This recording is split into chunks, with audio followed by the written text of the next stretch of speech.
আজ আমরা এসেছি জেঠিমাদের বাড়ি, আর সেখানে এসে দেখছি জেঠিমা কচুরি বানাচ্ছে, আর তার সঙ্গে আমরা ঘুরতে এসেছি, তাই আমার বাবাও তার সঙ্গে গেল কচুরি বানাতে। এখন আমার বাবা বানাচ্ছে কচুরি, চলো দেখ।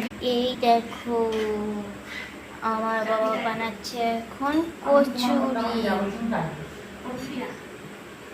গরম গরম কচুরি, দারুণ লাগবে খেতে।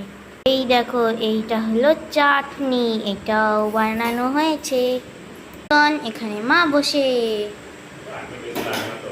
কচুরি আর চাটনিও তার সাথে।